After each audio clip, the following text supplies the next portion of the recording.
This is Tapan Chandra. Today I am going to describe about important endocrinological disorder called Cushing syndrome. তো দেখেন এই যে চিত্রে Cushing syndrome related বিভিন্ন প্রকার ক্লিনিক্যাল ফিচার বা উপসর্গ নিয়ে এখানে আলোচনা করা হয়েছে। তো before going to Cushing syndrome we have to know about the function of adrenal gland. দেখেন আমাদের বডিতে এখন পর্যন্ত আবিষ্কৃত গ্ল্যান্ডের সংখ্যা রয়েছে মোর দেন 43। এর মধ্যে কিডনির উপর অবস্থিত ছোট্ট একটি গ্ল্যান্ড, এটাকে বলা হয় থাকে অ্যাড্রিনাল গ্ল্যান্ড বা সুপ্রাঅ্যাড্রিনাল gland.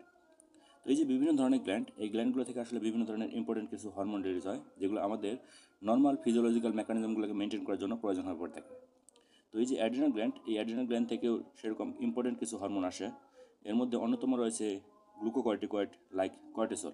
It is also called stress hormone because it release during stress. And another is mineralocorticoid like aldosterone.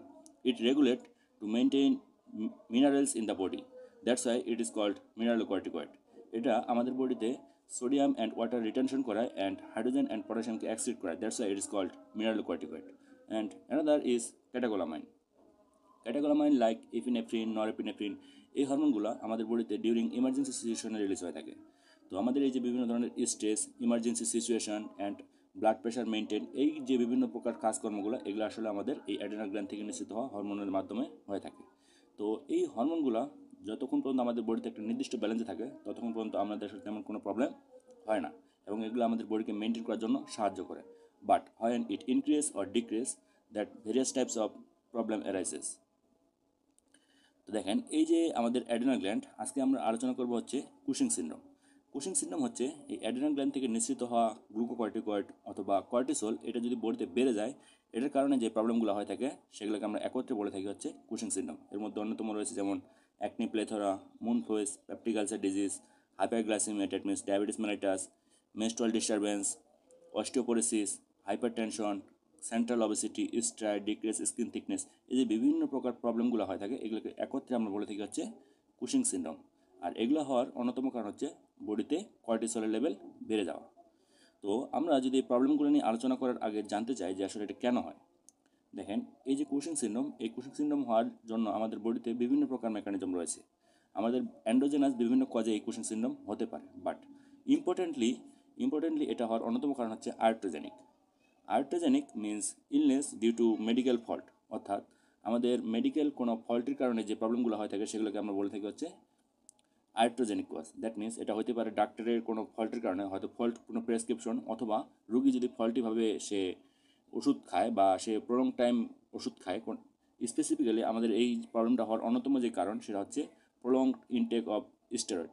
Like এটা বাজারে বিভিন্ন নামে পাওয়া যায়। এটা মানুষ অনেকে ব্যথার কারণে খায়, অনেকে অ্যাজমার কারণে খেয়ে থাকে। এটা বাজারে ডেল্টা প্রেট, প্রেডনিসোলন, কর্টান, প্রেট, এরকম বিভিন্ন নামে এটা বাজারে পাওয়া যায়। তো এই ওষুধগুলো যারা প্রলং টাইম সেবন করে থাকে তাদের ক্ষেত্রে এই কুশিং সিন্ড্রোম হতে পারে। তাও আমাদের বডিতে অ্যান্ড্রোজেনাস কিছু কজেও এই কুশিং সিন্ড্রোম হতে পারে। এর মধ্যে অন্যতম রয়েছে আমাদের পিটুইটারি। দেখেন আমাদের এই যে অ্যাড্রিনাল গ্ল্যান্ড, এই অ্যাড্রিনাল গ্ল্যান্ড মূলত কন্ট্রোল হয়ে থাকে আমাদের পিটুইটারি গ্ল্যান্ড দ্বারা, এবং পিটুইটারি গ্ল্যান্ড আবার কন্ট্রোল হয়ে থাকে হাইপোথ্যালামাস দ্বারা। দ্যাটস ওয়াই এই যে হাইপোথ্যালামাস, পিটুইটারি অ্যান্ড অ্যাড্রিনাল, এটাকে বলা হয় হাইপোথ্যালামিক পিটুইটারি অ্যাক্সিস। তো এই অ্যাক্সিসে প্রবলেম হওয়ার অন্যতম কারণ হচ্ছে আমাদের স্টেরয়েড সেবন করা।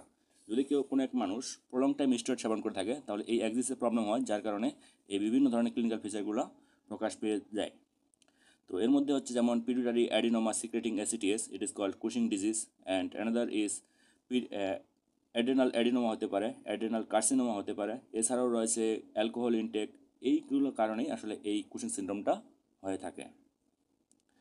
তো এখন যদি আমরা আসি এই কুশিং সিন্ড্রোমের ক্লিনিক্যাল ফিচার নিয়ে একটু আলোচনা করি। দেখেন এই জায়গায় সবার আগে যে জিনিসটা দেখা যায় সেটা হচ্ছে আমাদের মুন ফেস হয়ে থাকে, সেন্ট্রাল অবেসিটি হয়ে থাকে, হাইপার টেনশন হয়, ডায়াবেটিস মেলাইটাস হয়। তো দেখেন আমরা যদি আসি যে ডায়াবেটিস মেলাইটাস, দেখেন এই যে কর্টিসল, এই কর্টিসলের একটা স্টিমুলেটিং নেচার আছে to the other gland. And এই কর্টিসল আমাদের বডিতে যদি অনেক বেশি বেড়ে যায় সেটা অ্যালডোস্টেরনের মতো কাজ করতে পারে। দ্যাটস ওয়াই দেখেন যখন এই কর্টিসল অনেক বেশি বেড়ে যায় সেটা অ্যালডোস্টেরনের মতো ইফেক্ট দেয়। অ্যালডোস্টেরনের মতো ইফেক্ট দিলে যেটা হয় যে আমাদের বডিতে সোডিয়াম অ্যান্ড ওয়াটার বেড়ে যায়। সোডিয়াম ওয়াটার বেড়ে গেলে ব্লাড ভলিউম বেড়ে যায় অ্যান্ড ভ্যাজো কনস্ট্রিকশন করে। দ্যাটস ওয়াই আমাদের বডিতে হাইপার টেনশন ডেভেলপ করে। অ্যান্ড সেন্ট্রাল অবেসিটি হয়। সেন্ট্রাল অবেসিটি অর্থাৎ এই যে অ্যাবডোমেন, পেটের এই জায়গাগুলোতে অনেক বেশি স্বাস্থ্য হয়, অর্থাৎ এখানে ফ্যাট অ্যাকুমুলেশন হয়। দ্যাটস ওয়াই এটাকে সেন্ট্রাল অবেসিটি বলা হয় থাকে। তো এটা হওয়ার কারণ হচ্ছে এই কুশিং সিন্ড্রোমে আসলে আমাদের ফ্যাট রিডিস্ট্রিবিউশন হয়ে থাকে। এই যে আমাদের বডির অ্যাবডোমেনে এই জায়গায় ফ্যাট ডিস্ট্রিবিউটেড হয়ে যায় এবং ফেসের এই জায়গায় ডিস্ট্রিবিউটেড হয়ে যায় এবং হচ্ছে ঘাড়ের পিছনে নেক, এটাকে বলা হয় থাকে বাফেলো হাম্প। দ্যাটস ওয়াই এই যে বিভিন্ন জায়গায় আমাদের বেশি বেশি ফ্যাট অ্যাকুমুলেশন হওয়ার কারণে এই সিনড্রোমগুলো হয়ে থাকে। অ্যান্ড এরপরে আসা হচ্ছে স্ট্রা। এখন অ্যাবডোমেনের যখন সাইজ বেড়ে যায় তখন এখানে বিভিন্ন প্রকার দাগ দেখা যায়, সেগুলোকে আমরা বলে থাকি স্ট্রা। এরপর আছে ডিক্রিজ স্কিন থিকনেস। যে স্কিন থিকনেস ডিক্রিজ হওয়ার কারণ হচ্ছে এই যে কর্টিসল, এটার আসলে একটা প্রোটিলাইটিক অ্যাক্টিভিটি আছে, এটা আমাদের ডার্মাল প্রোটিনগুলোকে লাইসিস করতে পারে। দ্যাটস ওয়াই আসলে প্রোটিন স্কিনের থিকনেস অনেকটা কমে যায়। দ্যাটস ওয়াই এটাকে বলা হয় ডিক্রিজ স্কিন থিকনেস। এরপর হতে পারে wasting weakness, proximal thigh muscle bruising, weight gain করতে পারে, যে বিভিন্ন প্রকার অ্যাকুমুলেশন হচ্ছে এর জন্য ওয়েট গেইন হতে পারে। তো এরপরে আসে হচ্ছে acne plethora.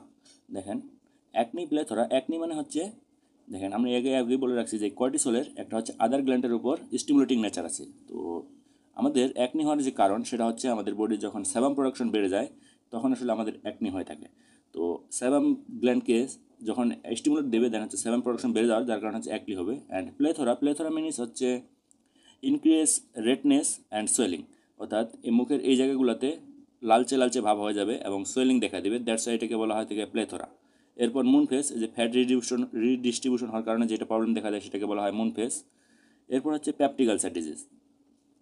Peptic ulcer disease এটা হচ্ছে আমাদের গ্যাস্ট্রিক আলসার অথবা ডুডেনাল আলসার, আমরা এগুলোকে একত্রে বলে থাকি হচ্ছে পেপটিক আলসার। তো এটা হওয়ার কারণ হচ্ছে এই যে কর্টিসল, এই কর্টিসল নিজে একটা স্টেরয়েড। তো এই স্টেরয়েড যে খাইলে যেটা হয় আমাদের বডিতে প্রোস্টাগ্ল্যান্ডিন সিনথেসিস কমে যায় এবং এটা হচ্ছে গ্যাস্ট্রিক অ্যান্ড পেপটিক গ্ল্যান্ডগুলোকে বেশি স্টিমুলেট করে, গ্যাস্ট্রিক অ্যাসিড এবং পেপসিন রিলিজ করে। দ্যাটস ওয়াই আমাদের পেপটিক আলসার হয়ে থাকে। এরপরে হচ্ছে হাইপারগ্লাইসেমিয়া। হাইপারগ্লাইসেমিয়া হওয়ার কারণ হচ্ছে এই যে কর্টিসল আমাদের বডিতে গ্লুকোজ লেভেল বাড়িয়ে দেয় এবং ইনসুলিনের সেন্সিটিভিটি কমিয়ে দেয়। দ্যাটস ওয়াই আমাদের বডিতে হাইপারগ্লাইসেমিয়া দেখা দেয়, যার কারণে ডায়াবেটিস মেলাইটাস হয় এবং সেই ডায়াবেটিস মেলাইটাস থেকে আমাদের চোখে ক্যাটারেক্ট পর্যন্ত হতে পারে। এরপরে হচ্ছে মেনস্ট্রুয়াল ডিস্টারবেন্স হওয়ার কারণ হচ্ছে, দেখেন আমাদের বডিতে যখন কর্টিসল লেভেল বেড়ে যায় সেই কর্টিসল লেভেল আমাদের এই যে হাইপোথ্যালামিক পিটুইটারি অ্যাক্সিস আছে, এই অ্যাক্সিস থেকে ইনহিবিট করলে যেটা হয় যে পিটুইটারি গ্ল্যান্ড থেকে লিউটিনাইজিং হরমোন এবং ফলিকুলার স্টিমুলেটিং হরমোন এগুলো সাপ্রেস হয়ে যায়, যার কারণে অ্যামিনুরিয়া বা স্টপেজ অফ দ্য মেনস্ট্রুয়েশন এটা হয়ে থাকে, যেটাকে আমরা বলে থাকি হচ্ছে অ্যামিনুরিয়া বা মেনস্ট্রুয়াল ডিস্টারবেন্স। এরপর হচ্ছে এখান থেকে অস্টিওপোরোসিস হতে পারে। অস্টিওপোরোসিস হওয়ার কারণ হচ্ছে আমাদের এই যে এই কর্টিসলের অস্টিওলাইটিক অ্যাক্টিভিটি আছে, এটা হচ্ছে আমাদের অস্টিওক্লাস্টিক অ্যাক্টিভিটি দেখায়, যার কারণে বডির ক্যালসিয়ামগুলো কমে যায় এবং ক্যালসিয়াম অ্যাবজর্পশনটাকে কমিয়ে ফেলে। দ্যাটস ওয়াই আমাদের অস্টিওপোরোসিস হতে পারে। এবং ইনক্রিজ টেন্ডেন্সি টু ইনফেকশন, কারণ এটা নিজে একটা স্টেরয়েড, এটার ইমিউনোসাপ্রেসিভ অ্যাক্টিভিটি থাকার কারণে ইনফেকশনের চান্স বেড়ে যায়। এবং হচ্ছে হেয়ার থিনিং এবং হার্সুইটিজম মানে হচ্ছে আমাদের abnormal growth of the hair, অর্থাৎ আমাদের বডির যে কোনো জায়গায় যখন অ্যাবনর্মালি হেয়ার গ্রোথ করে সেটাকে আমরা বলে থাকি হচ্ছে হার্সুইটিজম।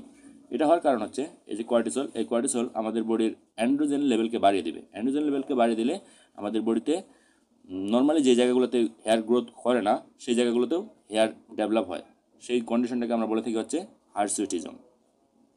তো এই যে বিভিন্ন প্রকার ক্লিনিক্যাল সিনড্রোম, এই ক্লিনিক্যাল সিনড্রোমগুলো হওয়ার অন্যতম কারণ হচ্ছে আমাদের প্রলং টাইপ স্টেরয়েড সেবন করা। অর্থাৎ আমরা যদি এই স্টেরয়েড সেবন করি without doctor prescription, without knowing the steroid adverse effect, তাহলে আসলে এই প্রবলেমগুলো আমাদের হয়ে থাকে। তো এই যে বিভিন্ন প্রকার প্রবলেম, আমরা যদি এখন এগুলোকে ডায়াগনোসিস করতে চাই, অর্থাৎ আমরা এটা কনফার্ম হতে চাই যে এটা আদৌ কুশিং সিনড্রোম কিনা। দেখেন কুশিং সিনড্রোমে একটা মানুষের বিভিন্ন প্রকার এই যে ক্লিনিক্যাল সিনড্রোম, একই সাথে তার হাইপার টেনশন, একই থাকে সেন্ট্রাল অবেসিটি, তার ওয়েট গেইন করাবে, অস্টিওপোরোসিস হবে, মেনস্ট্রুয়াল ডিস্টারবেন্স হবে, peptic ulcer disease, moon face, acne plethora, hirsutism, এই সব প্রবলেমগুলো আমাদের বডিতে একই সাথে প্রবলেম যেগুলো আসবে। দ্যাটস এগুলোকে ডায়াগনোসিস করা আসলে খুবই কঠিন একটা কন্ডিশন হয়ে যায়। তো এগুলোকে ডায়াগনোসিস করার জন্য আমরা যদি আসি, আমরা অ্যাট ফার্স্ট হচ্ছে exclude the exogenous glucocorticoid exposure, অর্থাৎ আমাদের বডিতে এক্সোজেনাস বাইরে থেকে কেউ গ্লুকোকর্টিকয়েড খাচ্ছে কিনা সেটা হচ্ছে আমাদের ফার্স্ট ইনভেস্টিগেট করতে হবে, যে কেউ ওই পেশেন্টটা আদৌ বাইরে থেকে কোনো গ্লুকোকর্টিকয়েড নিচ্ছে কি না। যদি না আসে এরপরে আমরা করতে পারি এখানে ইউরিনারি ফ্রি কর্টিসল, অ্যান্ড এরপরে আমরা করতে পারি হচ্ছে পিটুইটারির ক্ষেত্রে এমআরআই, অ্যাড্রিনাল গ্ল্যান্ড থেকে সিটি স্ক্যান, এই বিভিন্ন প্রকার ইনভেস্টিগেশন করে আমরা এটা কনফার্ম করতে পারি যে এটা আসলে কুশিং সিনড্রোম। তো ইনভেস্টিগেশনের পরে যেটা আসে ম্যানেজমেন্ট। তো বিফোর গোয়িং টু ম্যানেজমেন্ট, আমাদের আসলে এই যে প্রবলেমটা ম্যানেজ করার জন্য আমাদের হাতে তেমন করার কিছুই নাই, এটা আসলে ম্যাক্সিমাম সার্জিক্যাল কেস। তো এরপরও আমাদের কন্ডিশনটাকে এই যে সিভিয়ারিটিকে কমানোর জন্য আমরা কিছু মেডিকেল ট্রিটমেন্ট দিতে পারি, অর্থাৎ ড্রাগ। এর মধ্যে রয়েছে মেটাইরাপন, কিটোকোনাজল, অসিলোডোস্টেট, এরকম বিভিন্ন ড্রাগ ব্যবহার করা হয় থাকে। এরপরে আসলে আমাদের আসলে সার্জারি ছাড়া তেমন কোনো উপায় থাকে না। তো সার্জারির মধ্যে ট্রান্স স্প্যানোপ্যালাটাইন সার্জারি করা হয়ে থাকে এবং ল্যাপারোস্কোপিক অ্যাড্রেনাল সার্জারিও করা হয়ে থাকে। তো thank you for watching this video.